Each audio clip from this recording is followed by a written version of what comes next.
అందరికీ నమస్కారం. ఈరోజు మనం తెలుసుకోబోతున్న కథ బుజ్జిగాడి తాతయ్య పెళ్లి. పార్కులో బుజ్జి తన తాతయ్య ఇద్దరు కూర్చుని ఉన్నారు. తాతయ్య గట్టిగా నవ్వుతూ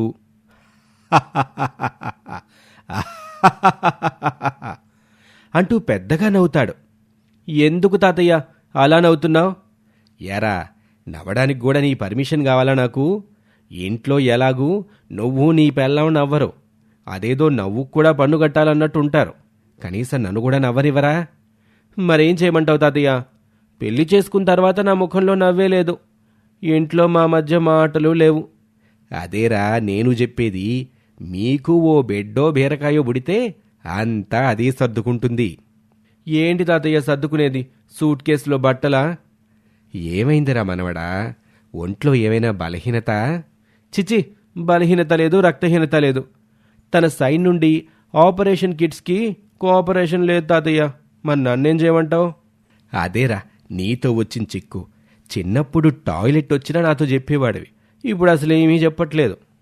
అయ్యో, దాందేముంది తాతయ్య, ఇప్పుడు కూడా బాత్రూమ్ వస్తే చెప్పే పోతానులే గాని.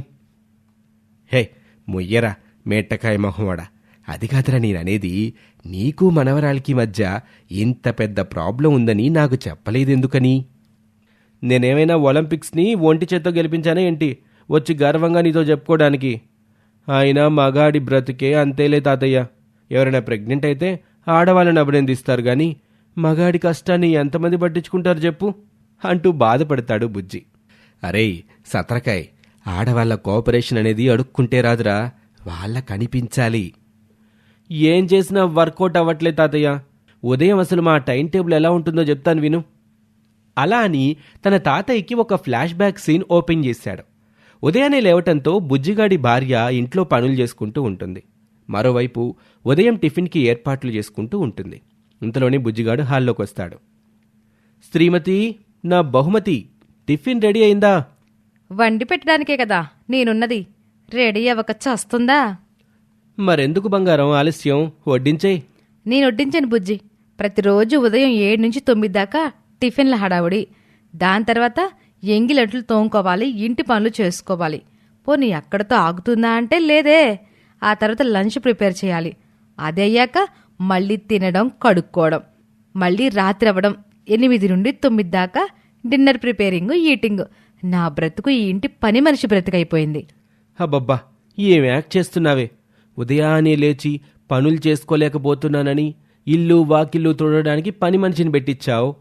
ఆ తర్వాత మెల్లిగా వంట మనిషిని రప్పించుకున్నావు. ఆ పని మనిషి వండి పెడితే టేబుల్ మీద పెట్టి వడ్డించడానికి నీకు ఇంత శ్రమైపోతుందా? ఆ తర్వాత లంచ్ కూడా ఆమె వండిపోతుంది, నువ్వు వడ్డించుకొని తినడమే కదా. ఇంకా ఇవిగాక పగలొక సెట్ ఆఫ్ సీరియళ్లు కవర్ చేసేస్తావు. అవిగాక మళ్ళీ నైట్ ప్రైమ్ టైంలో మరో సెట్ ఆఫ్ సీరియళ్లు కవర్ చేస్తావు.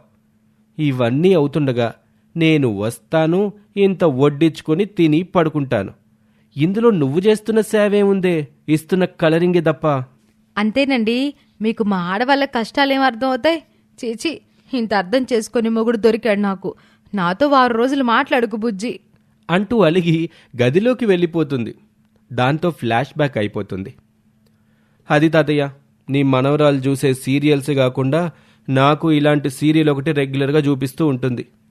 ఏడ్చావులేరా, వెనకటికి నీలాంటోడే నీటి గుంతలో ఈతకపోతే గోచీలో పేత దూరిందంట. అట్టా ఉంది నీ తంతు. భార్యని హ్యాండిల్ చేయడం చేత కాకపోతే ఎట్టారా మనవడా? ఏంటి తాతయ్య అలా అంటావు? ఇందులో నా దీన గాథ, నా బాధ, నా కన్నీటి వ్యధ, దిక్కుమాలిన నా కథ వింటుంటే నీకు లేదా లేదా? ఒరేయ్, ఆపరా నీ ప్రాసలు. నువ్వెంత తడుముకున్నా అక్కడ రిపీటెడ్ పదమే రావాలి గాని జీవితం కూడా అంతేరా, రిపీటెడ్ రోజే.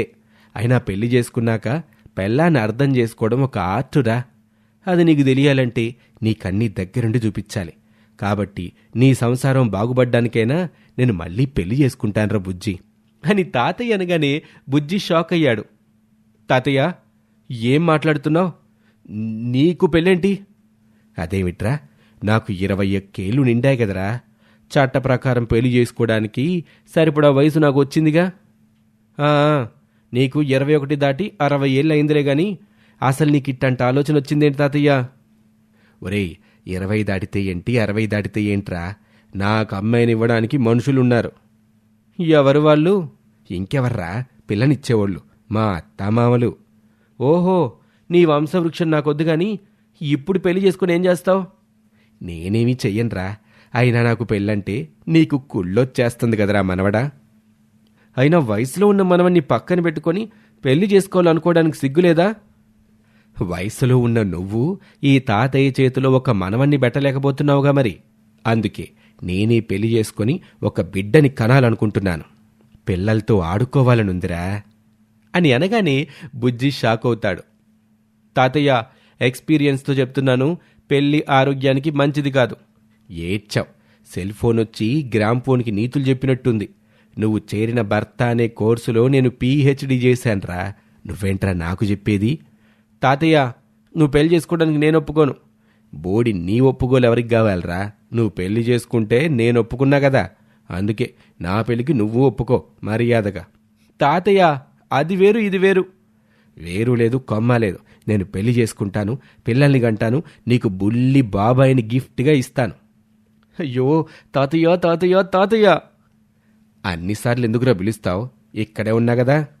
తాతయ్య, అసలు ఈ పెళ్లి ఆలోచన ఎందుకు వచ్చింది? హ్యాపీగా కృష్ణారామ అనుకోవచ్చు కదా. నేను అనుకోనరా, మర్యాదగా నా పెళ్లికి ఒప్పుకో, లేదంటే నీ మొబైల్ పాస్వర్డ్ నా మనవరాలికి చెప్పేస్తాను. నువ్వేమన్నా చేయి తాతయ్య, నేనైతే ఒప్పుకోను. నిజంగా ఒప్పుకోవా? ఒప్పుకోవా అంటూ బుజ్జిగాడి పై జేబులో ఉన్న మొబైల్ నటుక్కుని లాక్కుంటాడు. అంతే, బుజ్జిగాడు ఉలిక్కిపడి లేస్తాడు. అదంతా వాడికొచ్చిన కళ అని అర్థమవుతుంది. అమ్మా, ఏంటి ఇదంతా కళ? హుష్, అయినా ఇలాంటి అర్థం పర్థం లేని కళ రావటం ఏంటి నాకు అని అనుకున్నాడు. ఇంతలో ఒక్కసారిగా బుజ్జి భార్య కెవ్వుమని అరిచిన అరుపు వినిపిస్తుంది. కంగారు పడుతూ బుజ్జిగాడు భార్య దగ్గరికి వెళ్తాడు. ఏమైందే అలా అరిచావు? బొద్దింకని చూసావా, బలిని చూసావా? నేను చూడ్డం కాదు, నువ్వాడు తిరిగి మీ తాతను చూడు అని అనటంతో బుజ్జిగాడు అటువైపు తిరిగాడు. వాళ్ల తాతయ్య పెళ్లి కొడుకు గెటప్లో ఉన్నాడు. అతని పక్కన ఒక యంగ్ గర్ల్ ఉంది. కొత్త పెళ్లి జంట సిగ్గుపడుతూ నుంచుంది. అలా పెళ్లి చేసుకుని వచ్చిన తన తాతయ్యని చూసిన బుజ్జిగాడు షాక్ అయ్యి కింద ఢామ్మని పడ్డాడు. అలా యద్భావం తద్భవతి అన్నట్టు బుజ్జిగాడు ఏ ముహూర్తానైతే తన తాతయ్య పెళ్లి చేసుకుంటాడు అన్న కలగన్నాడో అదే నిజమైంది, కళ్ళ ముందుకొచ్చింది. బుజ్జిగాడి ప్రాణం మీదకొచ్చింది ఇప్పుడు. ఇది ఇవాల్టి కథ. మరొక ఆసక్తికర కథలో మళ్ళీ కలుద్దాం. నమస్తే.